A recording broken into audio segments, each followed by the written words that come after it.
The restaurant shimmered with golden candlelight, the clinking of glasses and cheerful chatter filling the air. It was my parents' 30th wedding anniversary, an extravagant celebration with over 100 guests, extended family, old friends, even distant acquaintances who barely knew them. I had spent the past 3 months organizing this event, handling every last detail, from the menu to the floral arrangements, ensuring everything was perfect. As I stood by the bar, swirling my untouched glass of champagne, my father cleared his throat and tapped his glass with a fork. Crowd quieted, and he smiled, raising his arms dramatically. Tonight we celebrate 3 decades of love, family, and commitment. Cheers erupted. He basked in the attention before continuing. And to honor this incredible milestone, I have a surprise.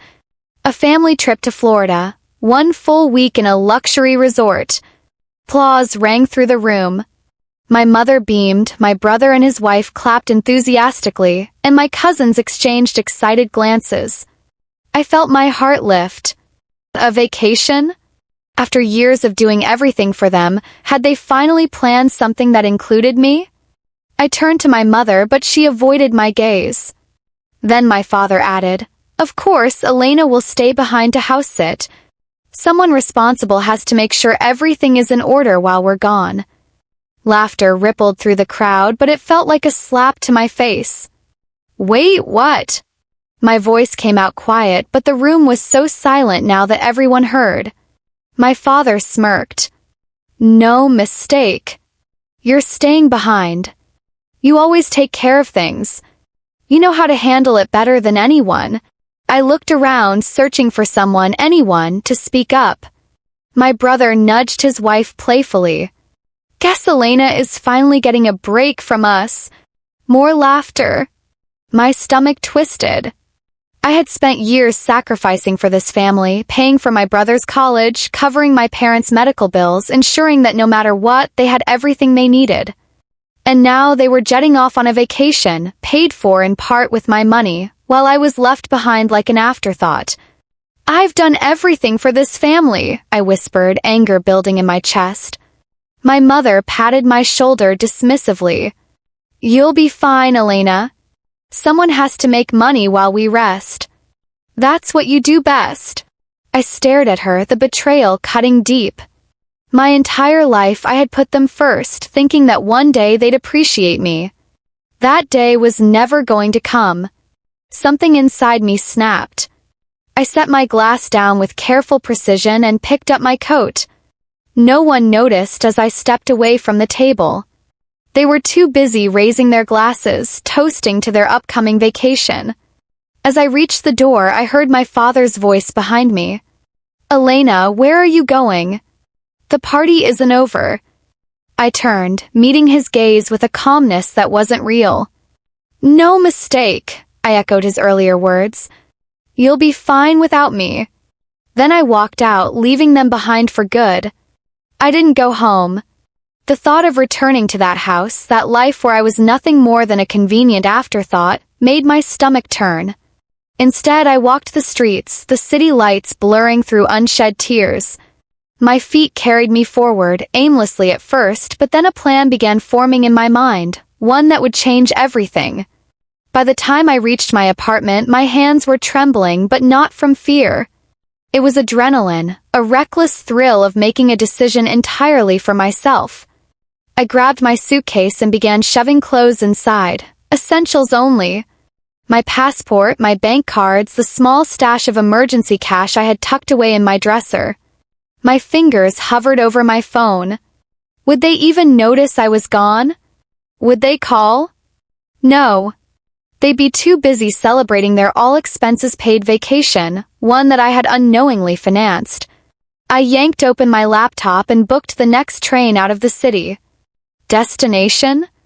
A place I had never been, a coastal town far enough away that I could disappear for a while.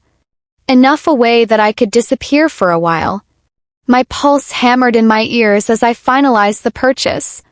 No turning back now. The train station, dawn painted the sky in soft shades of gold and pink. A handful of early travelers shuffled around me, but I felt entirely alone. For the first time in years, the weight of obligation was lifting, and in its place, uncertainty settled. "Ticket!" The conductor's voice pulled me from my thoughts. I handed it over, my grip tightening on my suitcase. "First time leaving the city?" he asked, eyeing me curiously.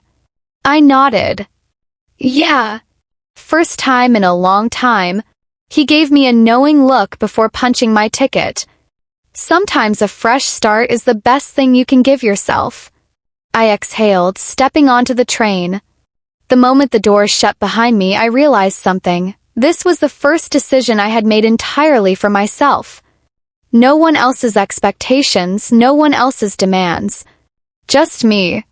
The train lurched forward, and as the city faded into the distance, so did the life I was leaving behind.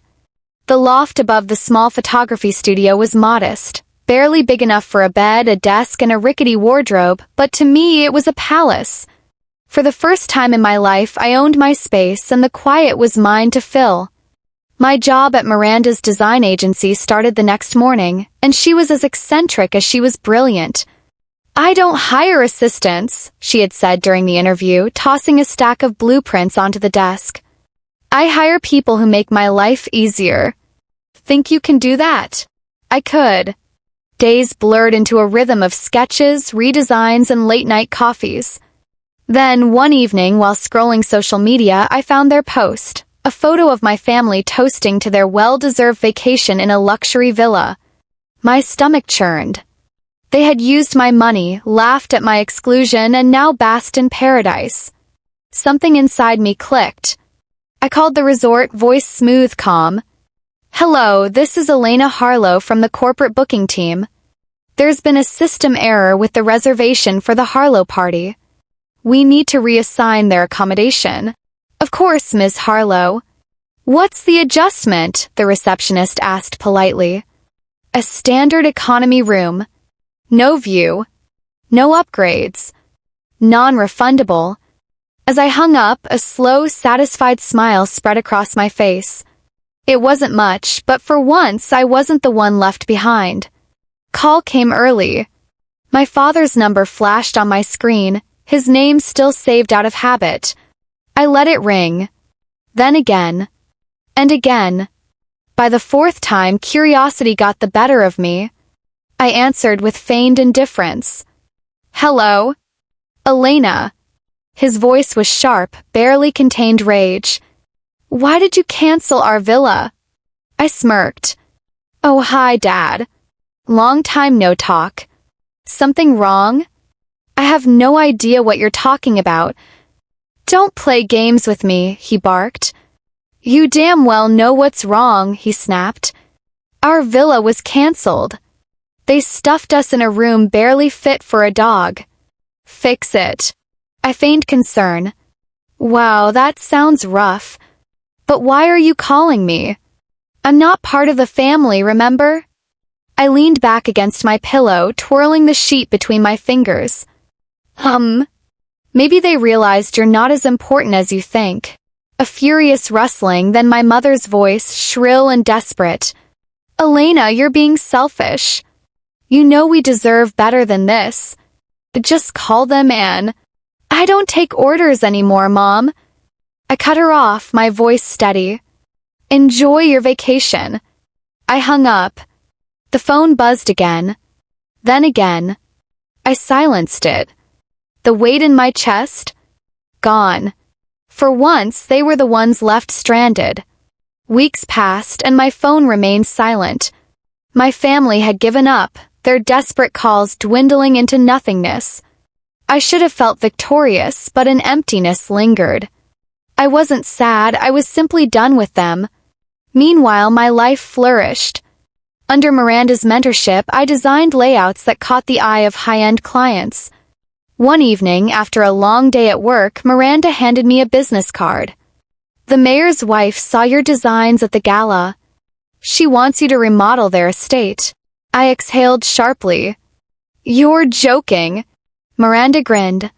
"No joke, Elena. You're on the map now." For the first time in my life, I felt important, not for what I could sacrifice, but for what I could create. Miranda beamed as she reviewed my latest interior sketches. Elena, this is incredible. You have a real eye for this. I want you to be more than just an assistant. I want you as my partner. My breath caught. A partner?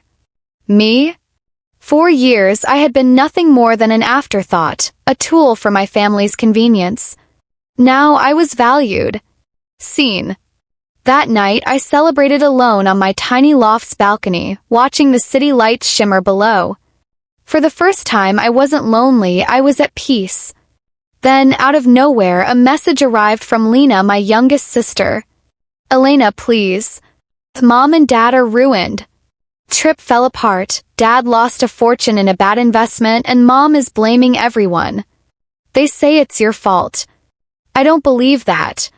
I miss you. Please just talk to me. I stared at the message, feeling nothing. Not pain. Not longing. Just clarity. A week later, as I left my office, I spotted a familiar figure huddled near the entrance. Lena. She looked exhausted, her usual glow dimmed. When she saw me, her eyes filled with relief. Elena. I hesitated. I should have walked past her. I should have held on to my anger. Instead, I whispered, "Why are you here?" Tears welled in her eyes. Because I needed to see you. 'Cause you were right. They never loved you the way they should have. The admission hit me harder than I expected. She took a shaky breath. I know I don't deserve anything from you. But I had to say it. I had to say I'm sorry. For a long moment, I said nothing. Then I turned, unlocked the door to my apartment, and motioned her inside. I wasn't ready to forgive. Not yet. Maybe not ever. But for the first time, I saw a different path. And as I shut the door behind us, I whispered a silent promise to myself. I was free. And they? They would never rise from the ruin they created. My revenge was complete,